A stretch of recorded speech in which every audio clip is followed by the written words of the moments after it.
What is going on? It is Daniel with Cuervo ATV, and today we are talking about fixing somebody else's mess. So here we have a nice custom Raptor 700 drag bike with some fancy Fueltech. This particular one got water in it, so it needs a replacement. It's not even a year old, but there it is. But what else we are dealing with is, I don't know if you would say a well-known shop, but a guy that totes himself as being the best. Did a wire harness on this particular build, and it is a complete nightmare. And it was wrapped up and looked all clean and everything, but we're dealing with a disaster here, and from many different angles. So what we ran into first was this bike wouldn't start. I got over here, went through, fixed a few things, rerouted the push button start, put a relay back on it that's just wired straight into a ground push button, because through the Fueltech it wasn't working, so we just put a starter button there. Very simple fix, got the bike going along with a bunch of other motor work. But dig into it further, customers having some issues of it not starting, electronics not working. And first we think, okay, well maybe the screen from the Fueltech is causing the failure, but that was not actually it. What it was relays. Cheapy little relays. I don't know why you need it clear, but whatever. Okay.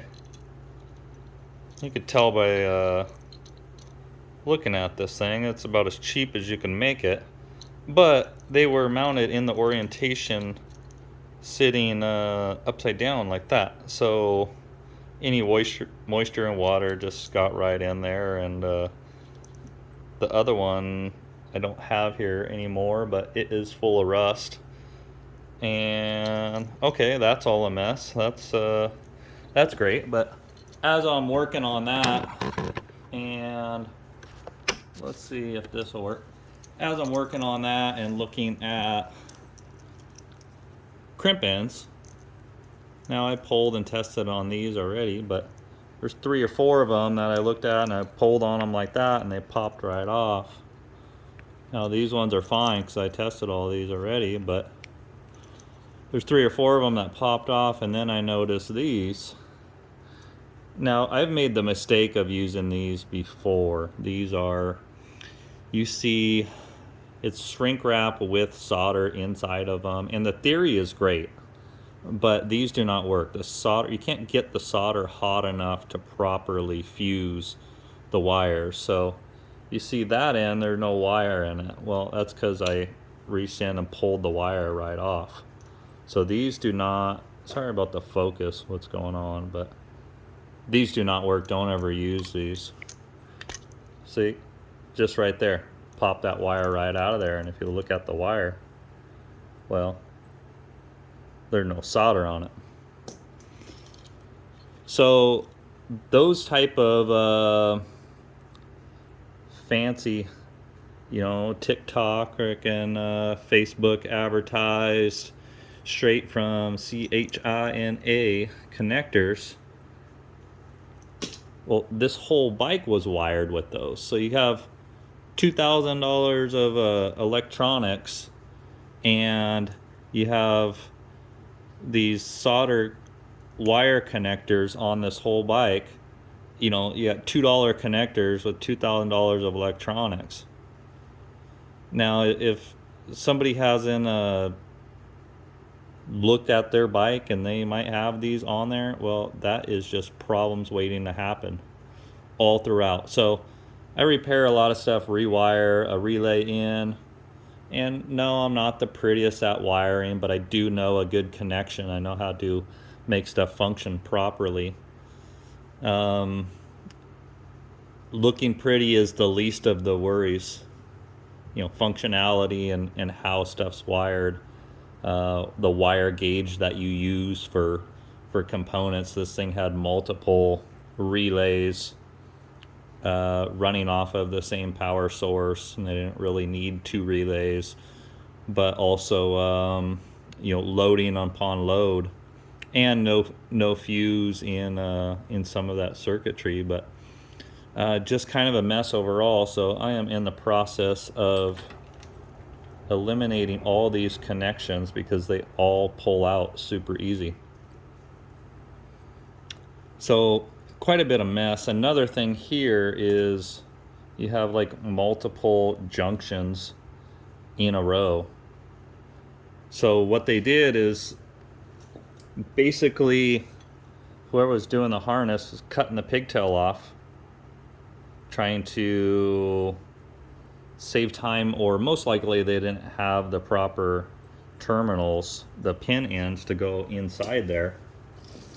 And so they're just splicing upon splice, and every single connection that you run into, normally that's about 1/10 of a ohm of resistance, and it's another failure point. So what needs to be done is just cutting that out, putting a proper terminal end with a longer wire, and then run it up to a connection. And if you do need to join a connection, well, that needs to be soldered properly and then taped or shrink wrapped to insulate it back. But this nonsense here, just a disaster. So we are going on, I don't know, I would say I was hoping to be in this bike about 4 hours, but I'm probably going to be in it about 6 hours of going through every single electrical connection and you know, redoing it or retesting it, rerunning it.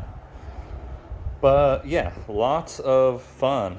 So in electrical is one of the most important things to do.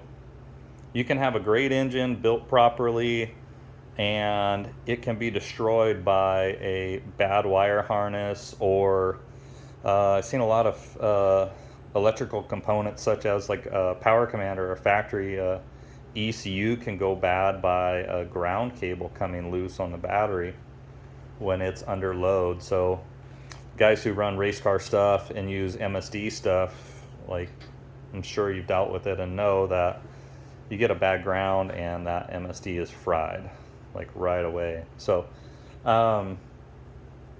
what a mess. Kind of watch out who you're working with, and looking pretty does not always mean that it is done proper. So a lot that goes into that, and it's not for everybody to just go and wire a bike. So lots of money in electronics and a disaster of a wire harness underneath it means it's never going to work proper. So that is what we have for today.